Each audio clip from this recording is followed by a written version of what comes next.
Prime Minister Modi, Chief Minister Patel, distinguished guests, delegates, ladies and gentlemen, it is indeed a great privilege to have this opportunity to represent Australia, and we are proud as a country to be a country partner for vibrant Gujarat for the second time.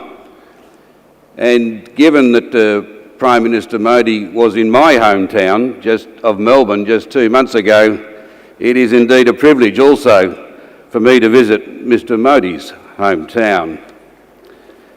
Ladies and gentlemen, Australia has enjoyed 23 years of uninterrupted economic growth, despite the Asian exchange rate crisis, despite the tech wreck at the turn of the last century, despite the aftermath of the 9/11 terrorist atrocity, and despite the global financial crisis. Throughout these 23 years, we saw national economic growth averaging 3 to 3.5%, and we've seen the wealth of Australians more than double. This long period of growth and prosperity over the last 23 years followed a major freeing up of our economy in the late 1970s and the 1980s.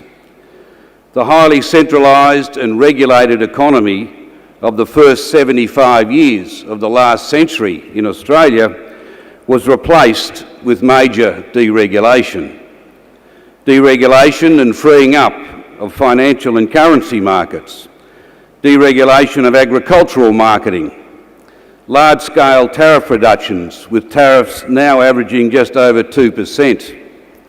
We saw the freeing up of labour markets, large-scale privatisation of state and national-owned assets, the freeing of resource and energy ownership and marketing, and far greater private sector involvement in health, education and aged care delivery.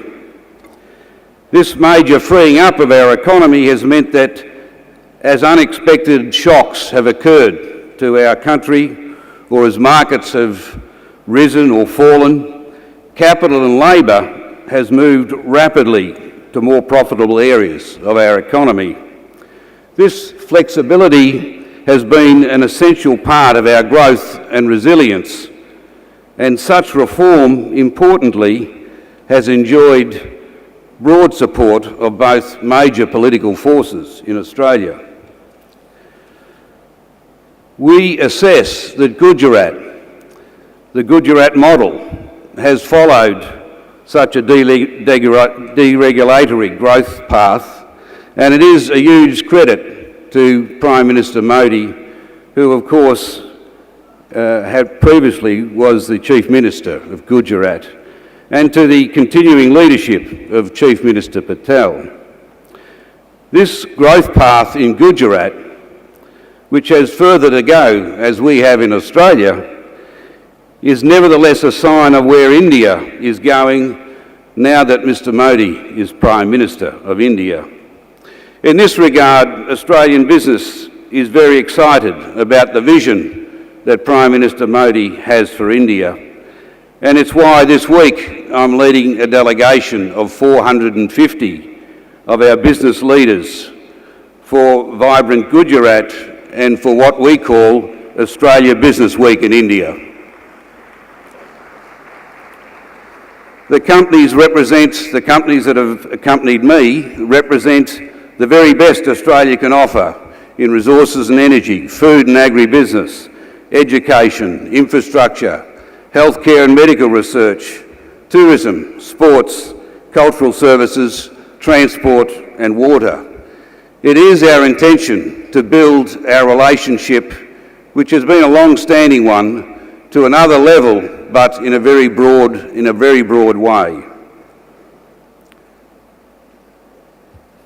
We are, I think, very encouraged also that this Gujarat trend, if you like, to further free up their economy is something that is emerging across the Asia-Pacific region, as other speakers have referred to.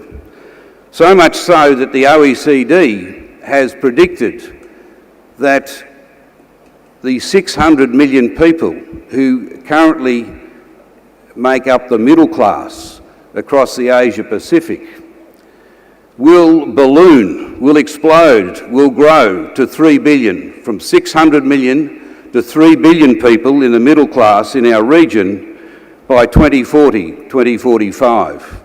Not in 50 years, not in 100 years, but in 30 to 40 years, we will see this extraordinary explosion of people in the middle class. And it has started. It's not something that will occur in 30 or 40 years. To give you one simple example, which I could repeat in many, many other ways, 2 years ago, Australia sold 60,000 tonnes of beef or meat to China. Last year, we sold 260,000 tonnes of meat to China. It went from our 12th biggest market to our 3rd biggest market in 1 year. And that sort of phenomena is occurring not just in China but in other parts of the region, and you can see the potential and the start of such a revolution, in a sense, that is occurring here in India. And we can see it as evidenced by the progress in Gujarat. We can see it by the enthusiasm and the expectation that I've witnessed in visits to India since the election of Prime Minister Modi.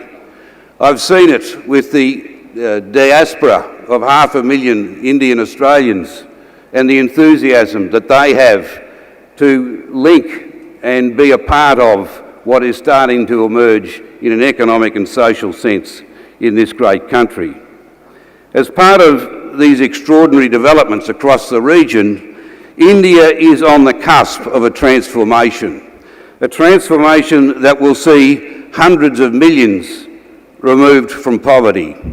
This will be a humanitarian miracle in this country in the years ahead. Australia and Gujarat understand that growth is fuelled by private endeavour and private sector innovation, by increased trade and investment. Both our Prime Ministers have signalled their strong commitment to a comprehensive bilateral trade and investment agreement between our two countries, an agreement to be completed this year. But if India is to restore its historic position as one of the world's economic powerhouses, strong partnerships, of course, are also needed with many, many countries, such as those represented here today, to seek the best the world can offer, for the world to play its part in helping India reach the enormous potential, the exciting potential that exists. And in this regard, to this end, Australia is very willing and able to be a long-term business partner to Gujarat and to India. I wish you well.